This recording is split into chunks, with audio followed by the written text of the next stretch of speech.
नमस्कार. देशोन्नती संपादकीय मध्ये मी ऐश्वर्या शिंदे आपलं स्वागत करते. यावेळी महाराष्ट्रात काही हाय प्रोफाईल लढती पाहाव्यास मिळणार आहे. त्यात अर्थातच बारामतीची निवडणूक सगळ्यात वरच्या क्रमांकावर आहे. परंतु त्यासोबतच अजूनही काही जागांवरील निवडणुकीकडे अनेकांचे लक्ष लागले असेल. त्यापैकी एक लढत साताऱ्याची आहे.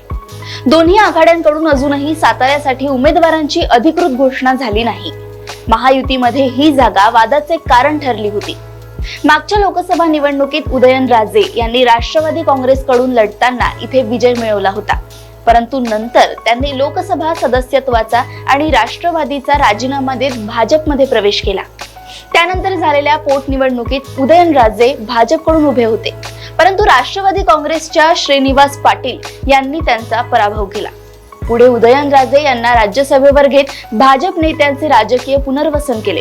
परंतु त्या पराभवाची सल त्यांच्या मनात कायम राहिली. म्हणूनच यावेळी राज्यसभेचा कार्यकाळ शिल्लक असतानाही त्यांनी लोकसभा निवडणुकीच्या रिंगणात उतरण्याचा निश्चय केला. परंतु साताऱ्याच्या जागेवर अजित पवारांच्या राष्ट्रवादी काँग्रेसने दावा केल्याने भाजपची गोची झाली. अनेकदा बैठका घेऊन चर्चा करूनही मार्ग निघत नव्हता. शेवटी उदयनराजेंनी राष्ट्रवादीच्या उमेदवारीवर साताऱ्याची जागा लढवावी असा पर्याय समोर आला. परंतु उदयनराजे अजित पवारांच्या नेतृत्वाखाली काम करण्यास तयार नव्हते. आपल्याला भाजपकडूनच उमेदवारी हवी हा हट्ट त्यांनी धरला. राज्य पातळीवरील नेते हा तिढा सोडवण्यात अपयशी ठरत असल्याचे पाहून त्यांनी थेट दिल्ली गाठली. 2-3 दिवसांच्या प्रतीक्षेनंतर त्यांना तिथे अमित शहांची भेट घेता आली. त्या भेटीत त्यांनी अमित शहांचे मन वळवण्यात यश प्राप्त केल्याचे सांगितले जाते. त्यामुळे आता साताऱ्याची जागा भाजपला मिळणार आणि त्या बदल्यात नाशिकची जागा राष्ट्रवादीला दिली जाणार अशी बातमी आहे. उदयनराजे दिल्लीतून परतल्यानंतर साताऱ्यात त्यांचे जंगी स्वागत करण्यात आले. त्यांच्या उमेदवारीवर शिक्कामोर्तब झाल्याचेच त्यातून दिसून येत होते. परंतु अजूनही भाजपने अधिकृतपणे त्यांच्या उमेदवारीची घोषणा केली नाही. दुसरीकडे राष्ट्रवादीच्या शरद पवार गटापुढेही साताऱ्यात कुणाला उमेदवारी द्यावी हा प्रश्न निर्माण झालाय. विद्यमान खासदार श्रीनिवास पाटील यांनी प्रकृतीच्या कारणांमुळे लोकसभा निवडणूक लढवण्यात असमर्थता व्यक्त केली आहे. त्यानंतर शशिकांत शिंदे वगैरेंचे नाव समोर आले. परंतु उदयनराजेंना लढत देण्यास तितकाच तुल्यबळ उमेदवार देण्याचा शरद पवारांचा प्रयत्न आहे. त्यातूनच ही जागा पृथ्वीराज चव्हाणांनी लढवावी असा प्रस्ताव राष्ट्रवादीकडून पुढे करण्यात आलाय. पृथ्वीराज चव्हाणांची उमेदवारी नक्कीच उदयनराजेंसाठी आव्हान ठरू शकते. आपल्याकडे निवडणूक लढवण्याचा प्रस्ताव आल्याचे पृथ्वीराज चव्हाण यांनीही म्हटले आहे. ही निवडणूक लढवण्याची त्यांची तयारी देखील आहे.